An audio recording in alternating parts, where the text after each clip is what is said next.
Good evening and merhaba. I'm your usual host. My name is Şehribanu, and on behalf of the Institute, I would like to welcome you all to the 29th of the Young Scholar Seminar Series, organized mostly by our colleague Ayşe, just there. Today we have Dr. Emrah Atasoy with us, and he's going to talk about the visions of the future, Utopian and Dystopian narratives. Particularly, he's going to focus on their depiction in the literature and films. And he is an associate professor at the University of Warwick, and we are very delighted to have him. And we will have a Q&A session at the end of the talk as well, and Turkish refreshments. So without further ado, I give a round of applause for Dr. Emrah. Thank you very much. Teşekkürler. So good evening, everyone, and thanks so much for coming here on this lovely day. I was hoping to see so many people, but then when I saw the weather, I thought maybe not. But I'm currently a Marie Curie postdoctoral fellow at the University of Warwick. So I got my associate professor title from actually Turkey, so which is an academic title, granted from Turkey but not from the UK. So just to clarify, but before I start my talk today, I need to read my kind of disclaimer acknowledgement, which is part of the requirement of my funder. So my research was supported by the Utopia Science and Innovation Fellowship Program under the Mira Sklodowska-Curie Grant Agreement number 9455380. This talk reflects only my view, and the research executive agency is not responsible for any use that may be made of the information it contains. So as my colleague has kindly introduced, I'm currently based at the University of Warwick at the Institute of Advanced Study, which is an interdisciplinary institute kind of incorporating different fields from STEM sciences and also from social science and from humanities. And I'm also based in the Department of English and Comparative Literary Studies. So before I start my talk, I would like to extend my gratitude to the distinguished members of the Yunus Emre Institute here in London who made this event possible. The title of my talk today is Vision of the Future in the Anglophone World and Türkiye, which I hope will be interesting for you. As a scholar specializing mainly in 20th and 21st centuries Anglophone literatures and cultures, my current project deals with the literature and culture of Türkiye. In order to contribute to the existing scholarship and research, I have temporarily shifted my focus, my Anglophone focus actually, to the Turkish context through my current Marie Curie project at Warwick. Today, through this gathering, I'm hoping to present a general picture, an informative and a critical insight into portrayals of utopian and dystopian narratives within Anglophone and Turkish contexts. I can actually broaden this within the context of the broader world. Today I will be focusing on their depiction in literature and on screen. My aim is to highlight and communicate the powerful potential of these narratives when approached seriously. Today's focus is part of my ongoing research project at Warwick, through which I aim to promote the Turkish tradition of utopianism and world building. As this is an ongoing project, I particularly welcome any suggestions you may have for me, especially literary and on-screen works also which I may be unaware of, to improve the scope of my research. I will first give information about the literary and historical background of utopian and dystopian narratives. Then I will talk about speculative fiction-related events and academic research in the world and contemporary Türkiye. Finally, I will briefly discuss two narratives I selected for you tonight. Alfonso Cuarón's 2006 film Children of Men, or in Turkish Son Umut, and Mert Baykal's TV series Sıcak Kafa, or Hot Skull in English, from 2022. I will be talking for about, hopefully, 30 to 35 minutes. If you have any questions, I'm more than happy to respond as much as I can in the Q&A session. So recently, I have found out that the University of Oxford established the Ministry for the Future network within Hartford College. Here, the name is not coincidental, since it was inspired by the famous science fiction writer Kim Stanley Robinson's one of recent books, The Ministry for the Future, published in 2020. On the website of Oxford, we find the following information. While the network has a focus on the political, economic challenges of climate action, it is a network of academics, policymakers, and sustainability leaders with a mission to share climate action, research, and change the discourse from dread to hope. It is interdisciplinary and connects literary, art, ethical, and science discourse to stimulate moral imagination of a new political economy capable of solving the climate crisis while upholding universal human values.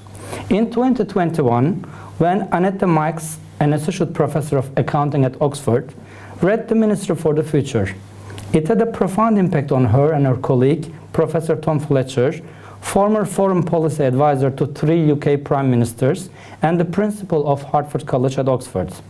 As Professor Fletcher said, now and again a book comes along that turns your world upside down and makes you ask fresh questions about our role as academics, our role as a university, and our role as a citizen in a good society, and this is one of those books. Actually, I was delighted to host Kim Stanley Robinson when I worked for Cappadocia University in Turkey back in 2021. So we had the honor of hosting Robinson virtually, though he gave a wonderful keynote talk, at Cappadocia, but obviously like during the pandemic in virtual terms. Again, Sam Altman, the co-founder and CEO of OpenAI, explained that he was inspired by Spike Jonze's 2013 Utopian or dystopian film, Her, in creating the last version of ChatGPT. In the film Her, I quote, "In a near future, a lonely writer develops an unlikely relationship with an operating system designed to meet his every need." This revelation also caused controversy, as the voice of Sky was allegedly based on the actress Scarlett Johansson's voice. I wanted to share these 2 examples with you today before exploring the background of speculative narratives to show their relevance and influential potential within today's world. So to start with, my dear colleague Professor Thomas Horan from the Stedell, the Military College of South Carolina in the US, points out that when it comes to utopian literature or depictions of better places, or dystopian literature or depictions of bad places, the distinctions or the differences are almost entirely subjective. Utopia and dystopia share a common origin. They both respond to a pressing social concern, one by exaggerating it and the other by proposing a solution. We can also discuss in the Q&A session what kind of solutions they may be proposing. Both may be optimistic in that they hope to persuade their readers or audiences to take informed action. At times, they may be indistinguishable. Despite the popularity of these terms, there is no single definition of utopia or dystopia, which may complicate their meaning and perception. I believe that it's not possible to explain dystopia or utopia without referring to each other, because these 2 concepts influence each other and are influenced by each other. When we think of utopian literature in a broader sense, Thomas More comes to our minds, as the European literary tradition is generally ascribed to him with his book Utopia, published in 1516. I don't know, has anyone heard about Thomas More and his book Utopia? Yeah, I think we could discuss it later on. The utopian scholar Professor Lyman Tower Sargent points to the universality of the phenomenon of utopianism, or what he calls social dreaming, that cannot be restricted to one single destination. We can see the yearning for a better tomorrow, an improvement in every culture, as humans have been striving for better world orders for thousands of years. However, the notion of a better place changes from person to person, from culture to culture, and may therefore be relatively subjective. Gregory Claeys, former professor of the history of political thought at Royal Holloway, University of London, and the current chair of Utopian Studies Society Europe, similarly talks about the problematic definition of utopia. I quote, "Though it is used generically to refer to so-called ideal societies of various types, the term has been utilized in a wide variety of conflicting ways, embracing positive as well as negative ideal societies or dystopias," unquote. Utopian narratives look for alternative possibilities and a relatively better social order. This may then have the potential to function as cautionary, warning societies against potential risks and dangers similar to the functions of dystopia. The British philosopher and economist John Stuart Mill is generally credited with the origin of the word dystopia. This is due to a speech he delivered in the British House of Commons in order to criticize the government's land policy in Ireland in 1868. In his speech, Mill used the word dystopia as follows. You could read from the slide. It is perhaps too complimentary to call them utopians. They ought rather to be called dystopians or cacotopians. What is commonly called utopian is something too good to be practicable, but what they appear to favor is too bad to be practicable. So up until some years ago, like everyone was thinking, okay, Mill was the first person to use the word like dystopia for the first time. But now we know that Henry Louis Young used dystopia as a term for the first time in 1747. Professor Sargent explains the first usage of the word as follows. Here you could read from the slide. Dystopia as a term has been influential in various disciplines like politics, sociology, architecture, media, art, philosophy, and literature. In this sense, interdisciplinarity is at the core and heart of utopian and dystopian studies and speculative narrative scholarship. Dystopian narratives flourished in the 20th century as authors came up with more pessimistic visions in the aftermath of two world wars in particular.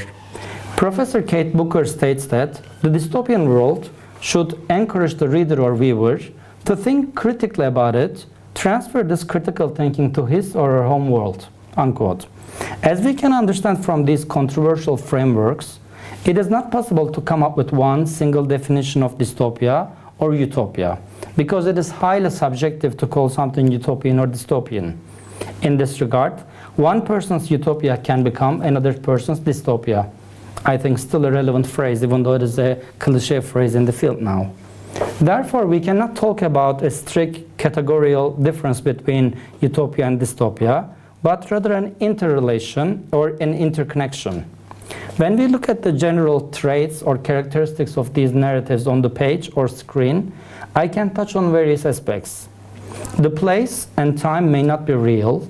Narratives may be set in imaginary places. Characters, figures have different approaches to the practices of the portrayed fictional powers. The plots or story structures generally develop around the protagonist's or main character's journey. Tom Moylan, Professor Emeritus from the University of Limerick in Ireland, characterizes the development of the plot or the story structure around an isolated protagonist. Each narrative may differ in its representation of the protagonist's journey.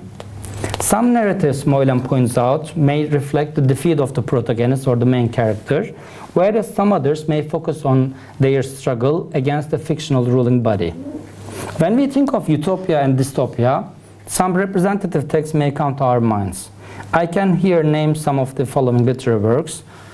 Maybe you have read Plato's The Republic or Devlet, Thomas More's Utopia, Tommaso Campanella's The City of the Sun, Güneş Ülkesi, Francis Bacon's New Atlantis or Yeni Atlantis, William Morris's News from Nowhere, Hiçbir Yerden Haberler, Charlotte Perkins Gilman's Herland, I think this has not been translated into Turkish, or maybe Kadınlar Ülkesi, I think it was translated. Yevgeny Zamyatin's We, here you see. Aldous Huxley's Brave New World. George Orwell's Animal Farm and 1984. Ray Bradbury's Fahrenheit 451. Anthony Burgess's A Clockwork Orange. And Margaret Atwood's The Handmaid's Tale. The works on screen or in cinema may include Terry Gilliam's 12 Monkeys, Michael Anderson's 1984, Ridley Scott's Blade Runner, Soylent Green from Richard Fleischer, Fernando Meirelles' Blindness from 2008, Terry Gilliam's Brazil, Alfonso Cuarón's Children of Men, Stanley Kubrick's A Clockwork Orange, Francois Truffaut's Fahrenheit 451, Gary Ross's The Hunger Games, and Bong Joon-ho's Snowpiercer. Here I have also included some covers of the books and the films.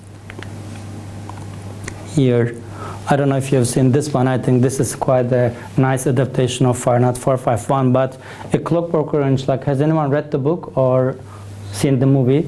I think Kubrick's version is even more popular than Antonio Burgess's book. So I guess many people do know the film director, but I think not many people pay attention to or pay credit to Antonio Burgess himself, who is from Manchester here. And Snowpiercer has become really, really popular, I think, within the context of climate crises recently. And also there's a new, I think, Netflix show, if I'm not wrong. And then Soylent Green is also a very, very like important text. And The Lobster, also really important text from Yorgos Lanthimos. So now I would like to give a brief overview of the literary tradition in Türkiye. Türkiye has the historical and literary richness of futuristic imaginary narratives. Ayşe Banu Karadağ points out that the scientific novel played a significant functional role in shaping our literature and culture. Translators and publishers put enormous effort to introduce the first examples of science fiction to the Turkish reader and to make people read them, unquote. Writers in the late Ottoman era and early Republican period placed an emphasis on technology and science as necessary for the development of the society.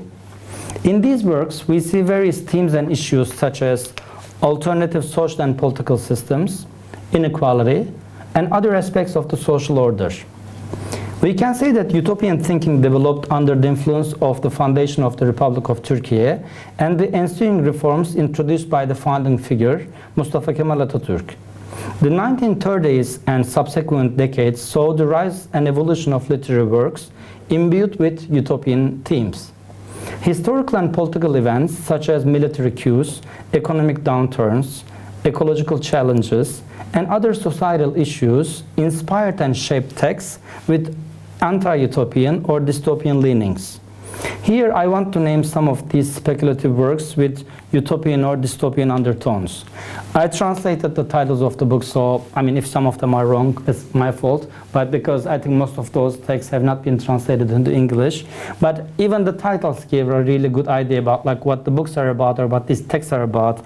So the earliest or one of the earliest texts we come across is Ziya Pasha's Rüya or Dream from 1868, or Namık Kemal's Rüya or Dream Again, İsmail Gasparalı's Darürat Müslümanları from 1887, Muslims of Peaceful Land, and Kadınlar Ülkesi, again Her Land, Hüseyin Cahit Yalçın's Hayat-ı Muayyel, A Dream Life, Halide Edip Adıvar's Yeni Turan or The New Turan, Molla Davutzade Mustafa Nazım Erzurumi's Rüyada Terakki ve Medeniyet İslamiye Rüyet, Envisioning Progress and Islamic Civilization and Dream, İsmail Kılıçzade Hakkı's Pek Uyanık Bir Uyku, A Quiet Awake Sleep, Ahmet Ağaoğlu's Serbest İnsanlar Ülkesinde, In the Land of the Free Man, Raif Necdet Kestelli's Semavi İhtiras, Heavenly Passion, here, Şevket Süreyya Aydemir's Toprak Uyanırsa or If the Land Wakes Up, again the list goes here, Necip Fazıl Kısakürek's İdeoloji Örgüsü, Ideological Pattern, and Baş Yücelik Devleti, State of Sovereignty or Nobility, one can translate I think, Ali Nar's Uzay Çiftçileri or Space Farmers, again Latife Tekin's Unutma Bahçesi or The Garden of Forgetting. Here I wanted to draw attention to the titles and to the book covers. I think especially in the 1930s there's a big emphasis on agriculture and kind of promoting like the village life and you know how we could develop like I think villagers and agriculture. In that sense I think some of the texts we see this emphasis on like kind of developing the land, how to work with land and so on. So here again the list goes on, especially I think after 1980s we see more maybe dystopian texts, especially with Cüneyt Arcıyürek's Coup d'etat or Sabri Gürses's again Boş Vermişler or The Ones Who Gave Up. I think Buket Uzuner is an also interesting case because she has been writing also in English and in Turkish, but recently she is producing more texts related to the land and to the environment. And Zühtü Bayar's again Artificial Civilization and Alev Alatlı's Kabus. So I think recently Zülfü Livaneli's Sonada, it got translated into English and it was published in the UK as well. It was published in the US and in the UK the translation. Oya Baydar also is an important like one of recent authors, especially Çöplüğün Generali, the General of the Garbage Dump. I think it got one of the translation awards of an academic society, and it is being translated into English. And Köpekli Çocuklar Gecesi, again, Night of Children with Dogs, is one of the earliest examples of eco-dystopian novels. I mean, especially novels that take like climate change or ecological challenges as at the center of the text. And Ayşe Kulin's Tutsak Güneş, again another important one. Afşin Kum's Sıcak Kafa and Kübra. I don't know, has anyone seen Kübra or Sıcak Kafa on Netflix? It's one of the recent shows. Actually, I'm hosting Afşin Kum next week online at Warwick. So if anyone interested, more than welcome if you would like to listen to our conversation about the series. And Çağrı Aktaş's Toprak Palace, again, one of the recent texts here. So these are some of the book covers again. So it is not easy to categorize these texts as merely utopian or dystopian in terms of subject matter or the content. They have utopian and or dystopian undertones. There may exist many other literary works or cinematic narratives which may involve utopianism or cautionary implications, but I have tried to refer to some of the texts I could find. In many of these futuristic narratives, we are introduced to a narrator or a traveler who unveils the secrets of a utopian society. This traveler explores an unfamiliar land, learning its cultural norms and societal dynamics. Upon returning home, they recount their experiences, potentially sparking significant changes. Here, this narrative pattern offers an alternative approach, posing a what-if question that may critique social and political issues. Obviously, the handling of various social, cultural, ecological, and political themes may vary widely, reflecting specific cultural concerns. Some narratives may serve as political dreams, manifesting the hopes, fears, and aspirations of their time. As a member of a society influenced by both European, Mediterranean, and Middle Eastern cultures, due to its pivotal geopolitical position, I find it quite crucial to discuss these literary and on-screen depictions of futuristic narratives from Türkiye. With the COVID-19 pandemic in particular, global interest in dystopia, science fiction, apocalyptic fiction, and speculative fiction has increased both in the world and Türkiye. I'm using here speculative fiction as an umbrella term, as a general broad term. Climate change and ecological breakdown in general have led to the increase in the quantity and quality of these climate narratives. Within the context of ecological challenges, the field of environmental humanities started to gain more importance. It is an interdisciplinary field. This field asks us about who we are, where we are going, and how we will get there, according to Professor John Adamson. Additionally, we have also seen an increasing interest in the non-Anglophone world, literatures, and cultures. These recent developments and incidents led me to contemplate speculative narratives and world building not only in the Anglophone world, but also in contemporary Turkey at this time. When we look at the world in terms of relevant research and scholarship, I can share the following information. Professional academic bodies such as Utopian Studies Society Europe, the Society for Utopian Studies, US, the Science Fiction Research Association, the Association for the Study of Literature and Environment, the European Society for the Study of English, and the Society for Cinema and Media Studies organize relevant conferences, symposia, workshops, and lectures. Academic journals such as Utopian Studies, published by Penn State University Press in the US, Extrapolation, published by Liverpool University Press here in the UK, and Science Fiction Studies, published by DePauw University in the US, are significant. Distinguished publishers have also related book series, such as Paul Graves' series in Utopianism, Routledge Environmental Humanities, Bloomsbury Environmental Cultures, and Liverpool Science Fiction and Studies. In the UK, various institutions such as Birkbeck, University of London, here in London, the University of Liverpool, the University of Manchester, the University of Nottingham, Royal Holloway University of London, Newcastle University, the University of Warwick, the University of Exeter, and the University of Cambridge carry out relevant interdisciplinary research. There are many other bodies, institutions, and publications that may reflect this growing interest in the Anglophone context and other parts of the world. But bearing time constraints in time, I now would like to jump to the Turkish context. Excuse me. There have been various major developments, projects and events in terms of the promotion of the field in the country, both academic and non-academic. The first season of Durul and Yağmur Taylan's Netflix show Kübra was released in January this year. This show is based on the author Afşin Kum's novel Kübra from 2020. The second season was released on the 6th of June this month. This narrative draws attention to the potential risks of artificial intelligence and technology through its main character Gökhan or Semavi, which reminds us of the importance of critical thinking skills.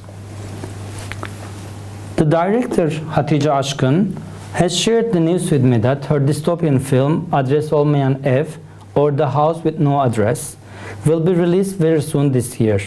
This film got financial support from the Turkish Ministry of Culture and Tourism, General Directorate of Cinema. Aşkın's film also received funding, co-production support, 97,000 euros, from the prestigious European Cinema Support Fund, the Cultural Support Fund of the Council of Europe. Aşkın has shared the news with me that the company Arthood Entertainment from Germany bought world distribution rights of the film.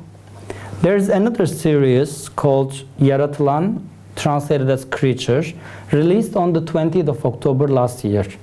It is the adaptation of Mary Shelley's famous 1818 novel, Frankenstein.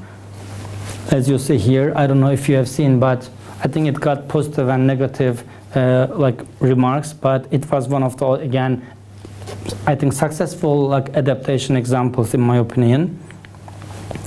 Hot Skull or Sıcak Kafa from 2022, directed by Mert Baykal, was released on Netflix on the 2nd of December in 2022. This TV series is based on Afşin Kum's novel again, Sıcak Kafa, Hot Skull 2016. When we continue other projects, the International Dystopia Film Festival, of which I was the academic advisor for the first one, was organized by the director Hatice Aşkın in Istanbul. It was sponsored by the Turkish Ministry of Culture and Tourism General Directorate of Cinema. It was held 3 times in Istanbul. In this festival, which brought actors and some public celebrities together, there were also film and script contests as well as academic sections. This was followed by the Dystopia Sound Art Festival in Istanbul. It was organized by Dr. Selçuk Artut from Istanbul Sabancı University and Dr. Jeremy Woodruff from Istanbul Technical University in 2021. This festival hosted artists from over 16 countries. The private theater company Tatbikat Sahnesi in Ankara and Istanbul also, established by Erdal Beşikçioğlu, put Anthony Burgess's famous novel A Clockwork Orange on the stage with the title Otomatik Portakal in a rap musical style. They also put George Orwell's dystopian novella Animal Farm on the stage in Turkish in 2012, in addition to their performance of Ray Bradbury's Fahrenheit 451 in 2020. Fabisat, which stands for Fantasy and Science Fiction Arts Association in Türkiye, the only association that promotes speculative fiction in the country, was founded in 2011. Its members include writers, academics, directors, poets, translators, actors, musicians, graphic designers, and photographers. Türkiye's first and only science fiction library, here you see on the slide, Özgen Berkol Doğan Science Fiction Library, was founded in Istanbul in 2012.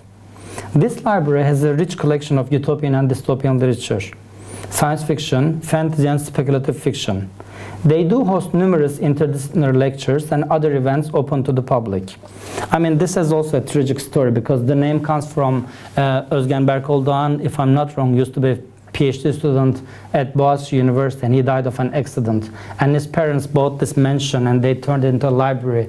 Now they do host, like, you know, they have competition, like awards, and they do host, they invite a lot of artists, authors. So I think the name Özgen Berkol Doğan lives, and then through this memory. And I think it's something very important that parents decided to, you know, buy this and then open to the public. Periodical publications such as Atılgan Bilim Kurgu, Cogito, Doğu Batı, Nesir, Notos, Nostramo, Pasajlar, X Bilinmeyen, Yabani, and yerli bilim kurgu yükseliyor, and publishers such as Itaki and Metis publish and or translate speculative fiction.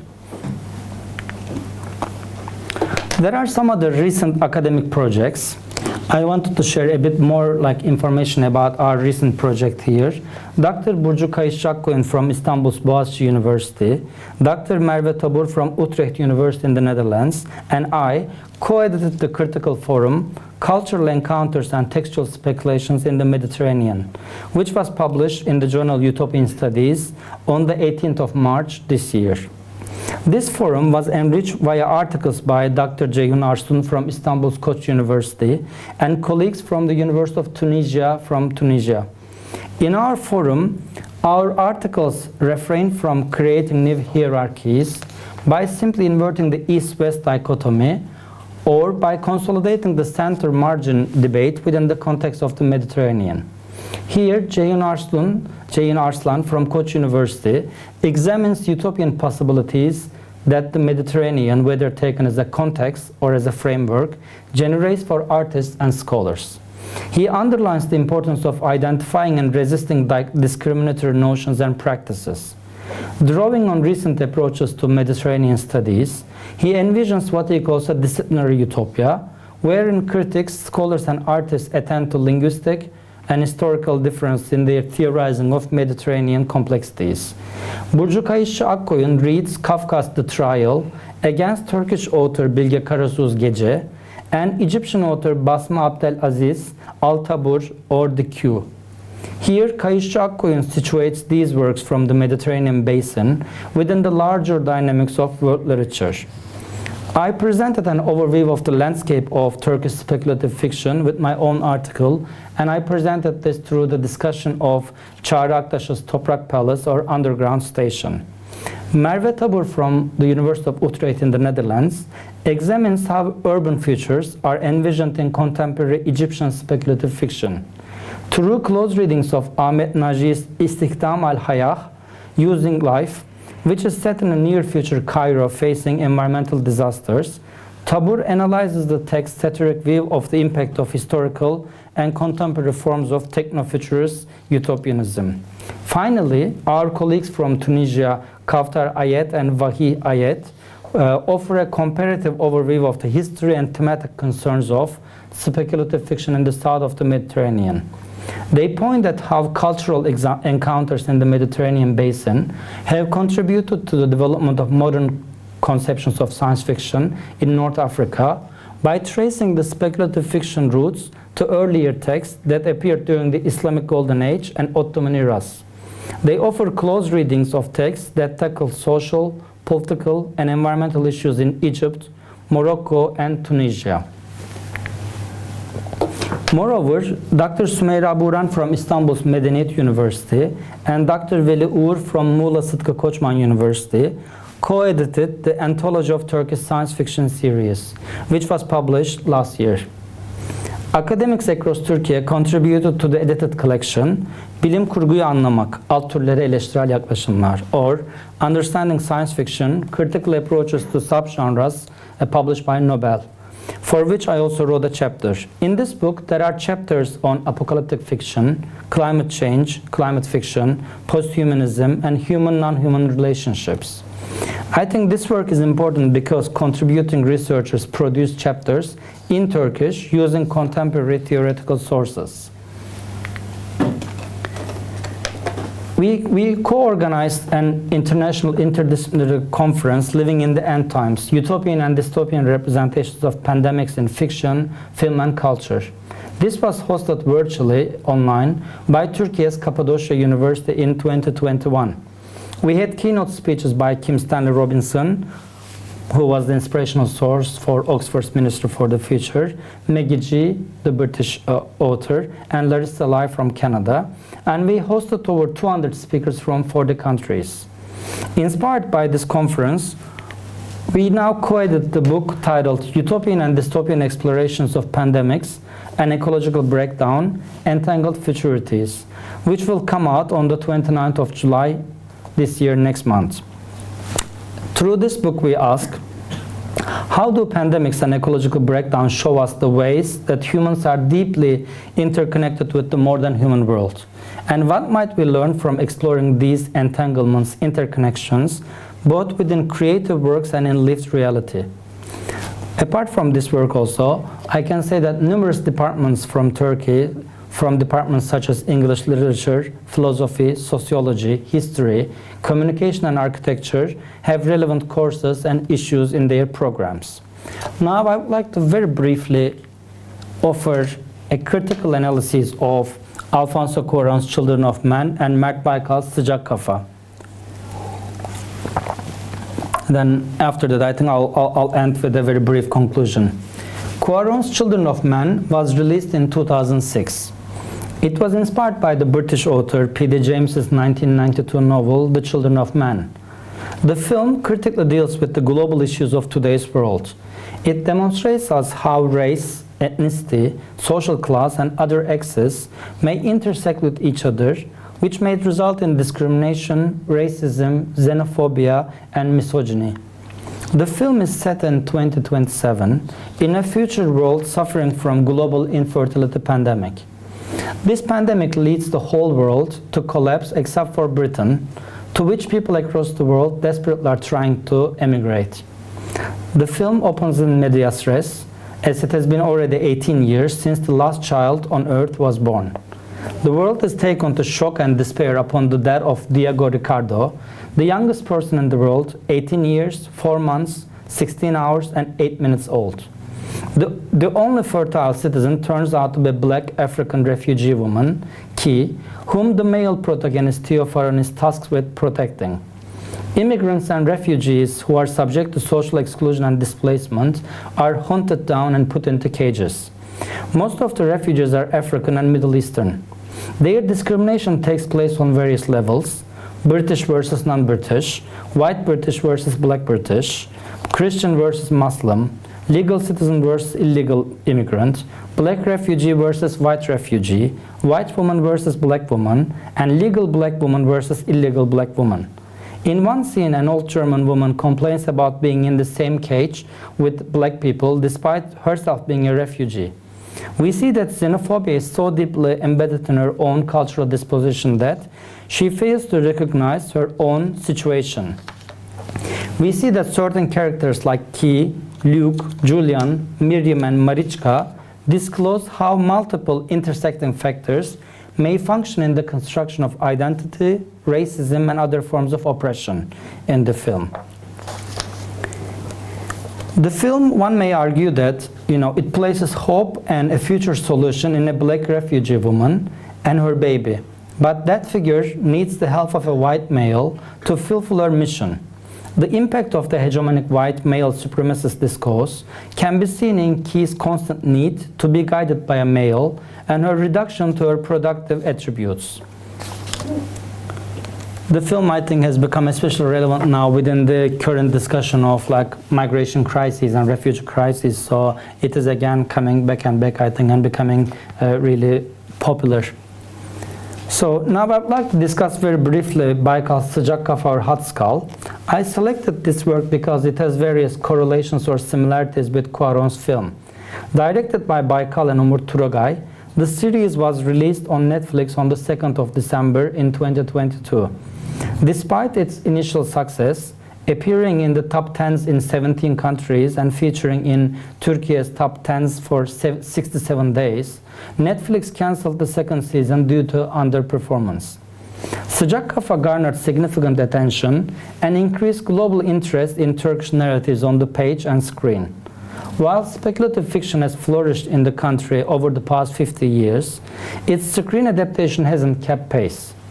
Sıcak Kafa had the potential to inspire other future projects.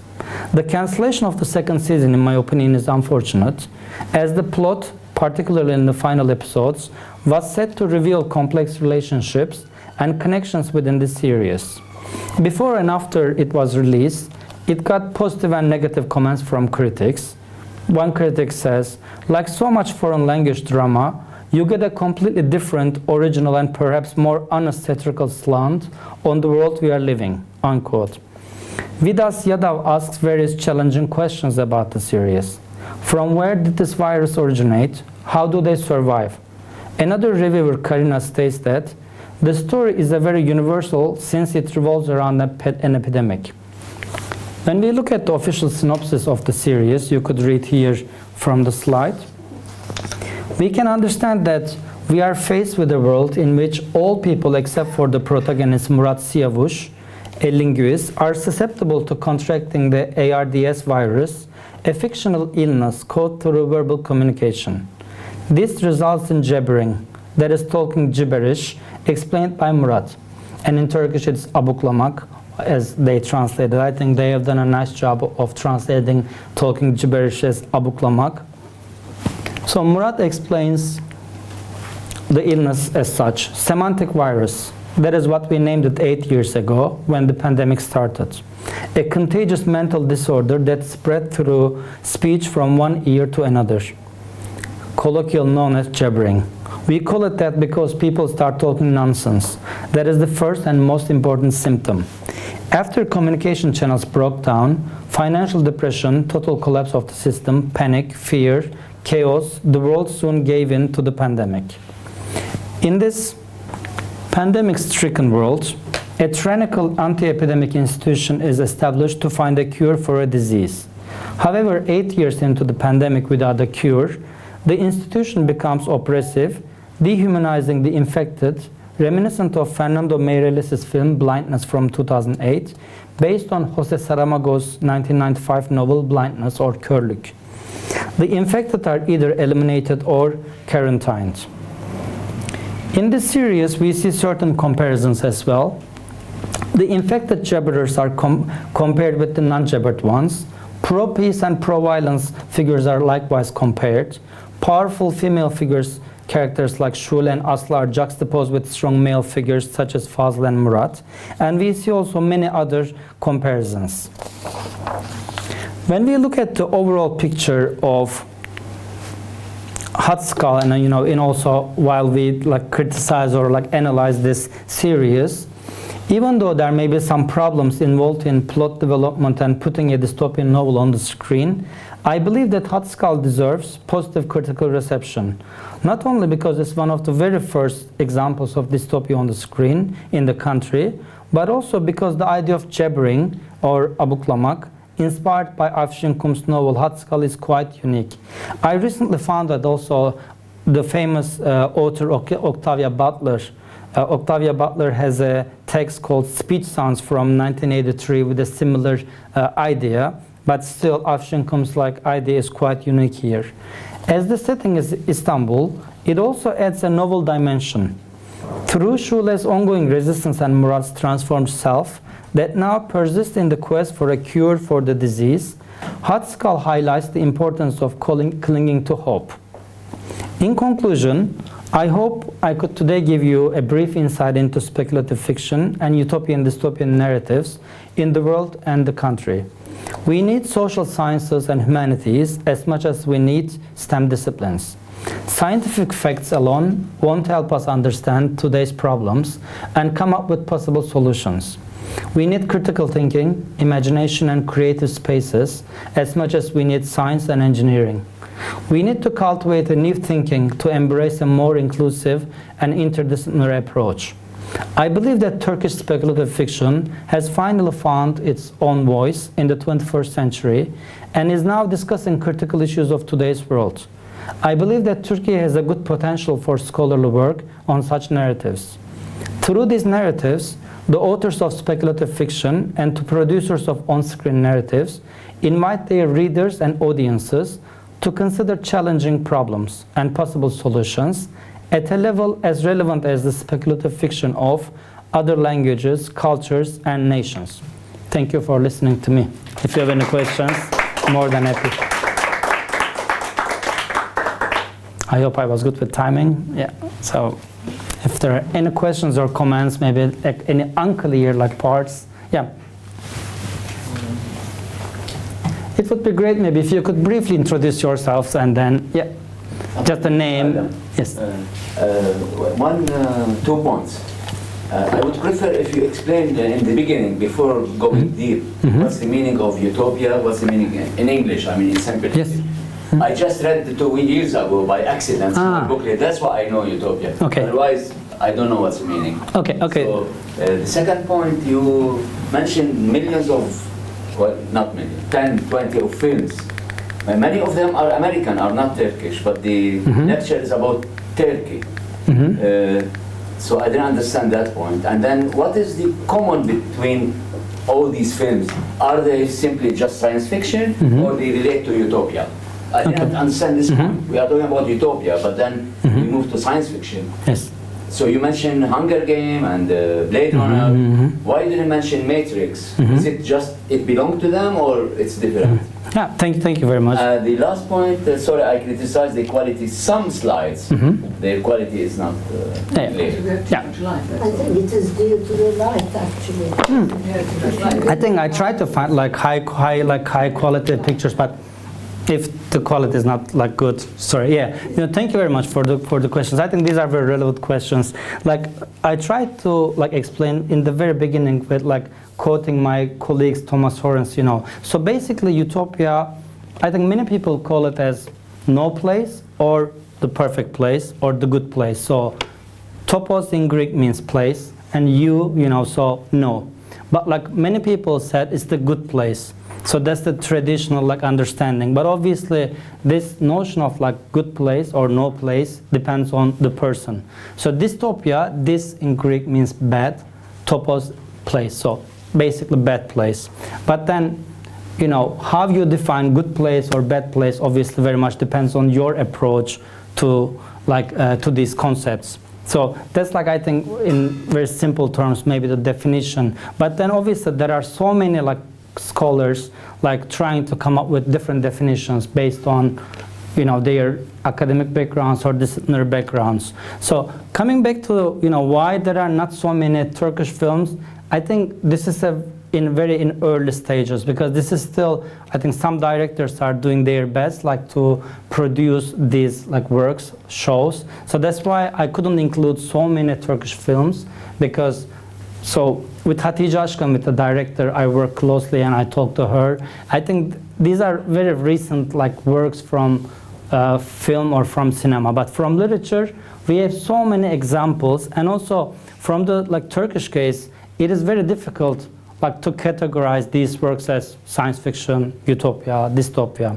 So there are some academics, for example, my colleague, I think Veli Uğur from Muğla Sıtkı Koçman University, he has a wonderful book there. He comes up with like different definitions and like categories, but I find it also difficult, okay, which book, how can we like describe those? And also the definitions of, for example, why I didn't like include, for example, films like Matrix or like different films, they very much, I think, fall under the category of, again, I could include those. So I think that's why I'm using speculative fiction as a very broad, like, maybe let me come back to this one. Yeah, so I think speculative fiction I use more as a general term, but this may be controversial because not everyone agrees with the definition. So for me, speculative fiction may include science fiction, utopia, dystopia, all these different genres like fantasy, and all here like the terms. And you could include films like Matrix or different films under this category. Just for the sake of this presentation, I chose Cuarón's film because I thought it has similarities with Baykal's text, because I think Baykal was inspired by Cuarón's film. Yeah, just for the sake of the presentation, I tried to include maybe more representative text. But I think if I talk more about like science fiction and so on, I would definitely include like films like Matrix, or like Blade Runner, or like you could include. So I tried to like name some of those just for the sake of the presentation. Yeah, thank you. Any other questions or comments? Well, I haven't seen most of the films, so I can't ask you about the films. But I would like to ask you, has anybody thought to make a film on the protocols of the Elders of Zion? because it's meant to be a forgery, as you may know, but it may well be like a novel the same as 1984. But like 1984, the protocols of the Elders of Zion are coming true. So it is, some may think it's dystopian, I certainly do, but those who worship the Israel lobby will regard it as Utopia. That would be I mean, fascinated to know if there is such a film, and if not, recommend it to be made, because it would be very, very relevant. Thank you very much. I think, not that I know if there's a film, so I'm not sure, I'm not familiar about the background of that film, but I think, and as I said, that film text would be definitely like maybe a good one to be put on the screen. But I think maybe one of the problems also with dystopian text, it has become quite popular maybe with the pandemic, especially after the pandemic, and still in Türkiye, it is still developing, and I think directors are maybe taking it a bit slow, like to kind of develop these projects. Because I very much relate to the concept of what took place and the result of the pandemic. So it's very, very, couldn't be more relevant. Yeah, I could share this with Hatice Aşkın, because I think when her film Adres Olmayan Ev is out, so we are hopefully, I mean, we will have maybe a session or something. I'm hoping to invite them, and then when I get to know a writer or a director, I try to host them virtually or in person at Warwick for the moment. So as I said, with that specific film, I'm not familiar, but I'll check it. But I think there are so many texts, especially, you know, with the pandemic now, we kind of revisit, we say, oh, this is very relevant, and we could kind of, you know, adapt it to the screen or like, you know, to different formats. But then obviously commercial reasons may play a role. Like, because it got rid of all the family businesses, the small business, big pharma, all of that is absolutely the protocols. And I think that Turkey would be free enough to make it, because you have such a magnificent president who stands against the Israel lobby, where most other countries are too terrified. So you have a brave president, and Turkey, therefore, may well be able to. It doesn't have a Holocaust denial law, so it has democracy, which we don't in this country, for instance. Okay. If I would say this outside the room, you know what trouble I would be in if I had a job. I wouldn't have one, would I?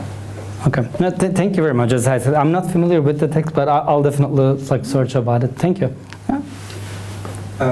Yeah, I still understand.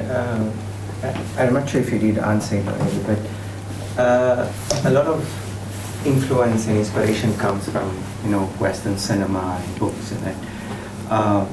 Are they more sort of native to Turkey, dystopian and utopian stories and movies?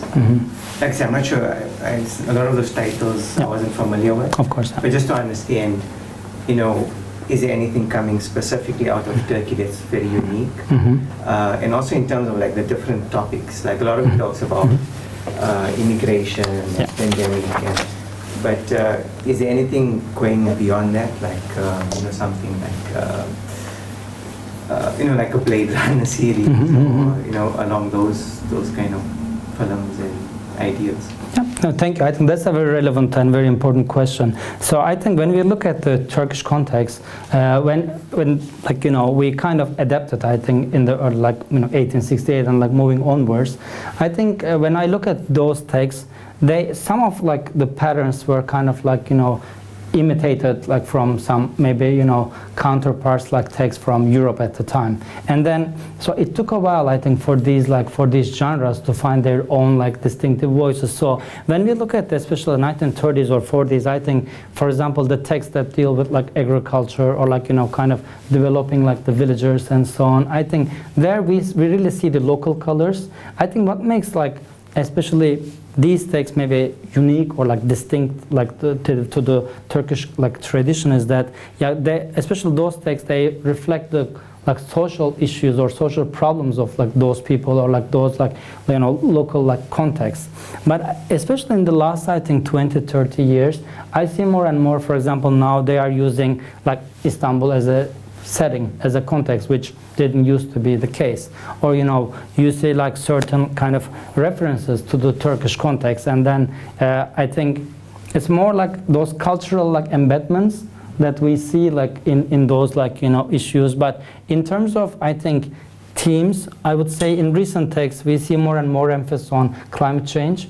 I think that's really, really important, especially in the text of Buket Uzuner, I think in recent texts, or in other authors also dealing with, for example, Cappadocia setting, or like, you know, Izmir, or different parts of the country. So in terms of, I think, producing a new genre, I cannot think of, oh, this is the Turkish, you know, the Turkish like tradition that like we have like developed. But I think we have done a great job, I think, of, you know, kind of, okay, it wasn't imitative or inspirational in the beginning, but then in time we have found our own voice, and now I think Turkish authors like in the country, and also academics, like we are trying to do our best like to represent, okay, we have our own culture, now we need to fight.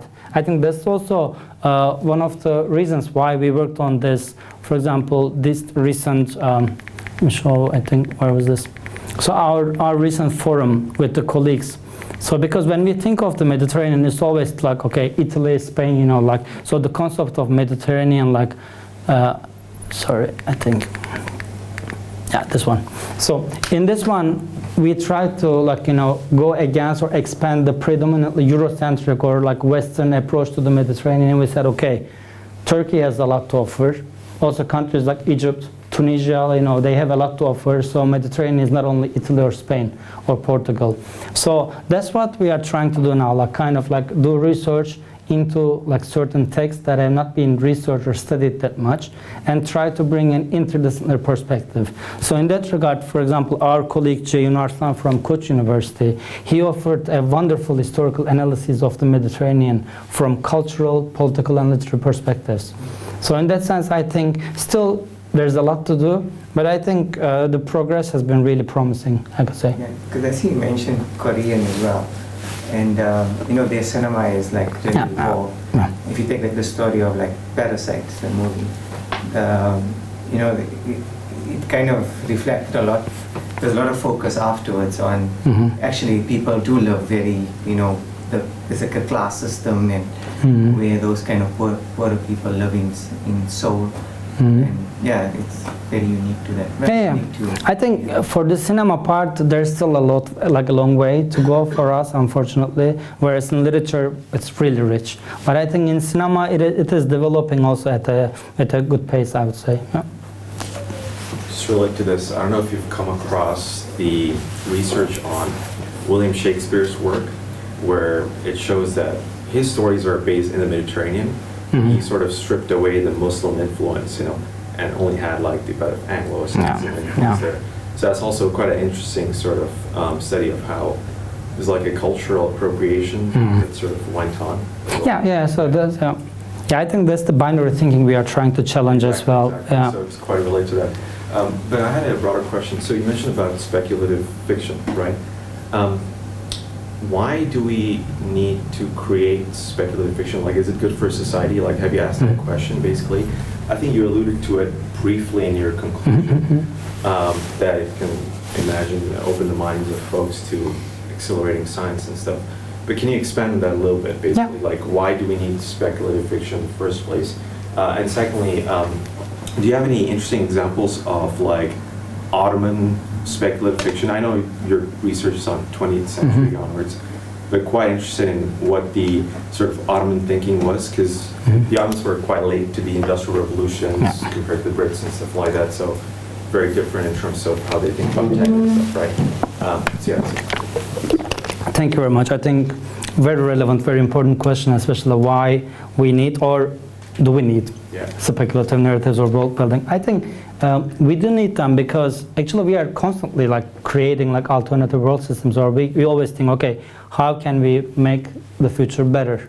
I think our whole kind of like existence or thought, okay, we would like to shape like the future in a better way, and whatever that better means. And I think speculative narratives as thought experiments, I think they offer like a perfect like platform like to, you know, play with different like world building. You can say, okay, this is like my view of the world, and this is how we could like, you know, tackle climate change or climate crises.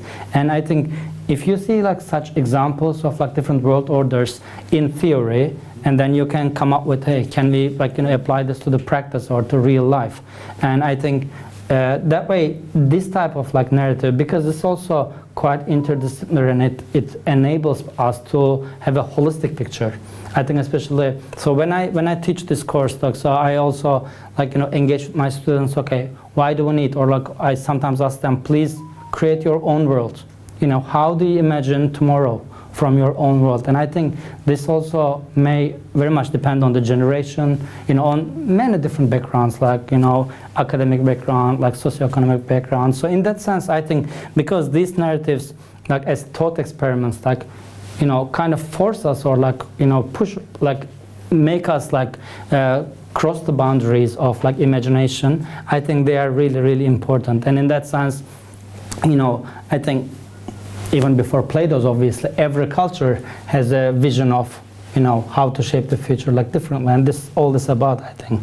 So because maybe speculative like fiction, some may not agree, but like maybe utopian or like utopian visions, or like alternative futuristic visions, or how we could vision the future in a different way. I think about the Ottoman text, I'm not like much sure, because as I said, like my specialty is more in the contemporary context, but I could think of maybe İsmail Gasparalı's Darurat Müslümanları, or Muslims of Peaceful Land.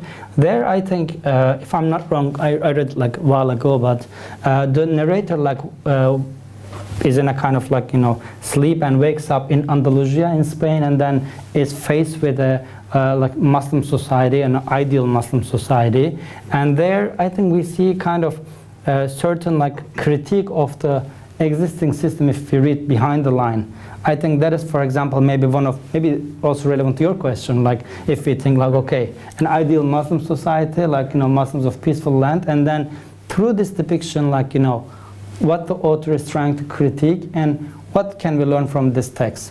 I think that's maybe one of the earlier texts, if I'm not wrong, from 1913. I may be wrong about the date, but that's one of the texts that comes to my mind. But apart from that, I think the earlier texts, they have more like this political dream or the dream motive. So rather than like purely utopias, but they have utopian undertones. But we see that, you know, the narrator all of a sudden, like, you know, wakes up in a dream and then dreams a different tomorrow or a different world system. I think in that sense, yeah. I don't know if I have responded, but yeah, no, good response. Yeah. And just relate to your point, I did end up watching the Kubra on Netflix. Yeah. What was interesting is basically they got the concept of God, you know, and as artificial. Yeah, and in Turkey with the AGI or artificial general Yes. intelligence, you know. So that was quite unique to the Muslim culture, you can say, basically. Yeah, I think Kubra could be developed in many other ways, obviously, as a series. I think it may have flaws, but I think it was interesting because the first season was not so much focused on artificial intelligence, and in the second season they put more emphasis on that. But also, I think it has this function of kind of warning societies, okay, artificial intelligence is great, but how could we approach it critically? Yeah. You know, I think in that sense also the like book or the series reminds us of like importance of critical thinking. Yes, this is great, but you know, what are the limits, or how, you know, or how should we like approach it? Like, should we believe whatever we hear? So I think in that sense it has many relevant points, but I think as a production it could be developed in many ways, I think. Yeah. There's also OpenAI is launching its video AI model called Sora soon. Yeah, so I think, so you'd be able to actually just put in the prompt that you think works. It will generate a whole movie for you, basically, right? Yeah. So you don't need to go through this production process and everything. So it's going to democratize a lot of interesting stuff. So expecting a lot of the kind of interesting cultural stuff as it is. Yeah, I think that will also bring, like what we were talking at the beginning, the AI ethics, or, you know, or the legal like boundaries of, you know, where do we stop, or like how do we, you know, like kind of come up with a digital society that is democratic, like ethical, you know, or like, So I think that will bring a lot of controversial questions, I guess. But so if we could like focus on obviously the positive sides and the developments, it's great. Just I think this reminds us, okay, we need to be careful and just be selective, like in our, I guess, approach. Yeah. Any other questions or comments?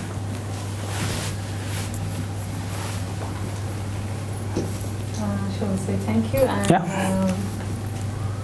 thank you all for joining, and thank you so much for the inspiring talk. Thank you. And I would like to welcome you all for a casual conversation and Turkish refreshments. Yeah. Thank you. Thank you.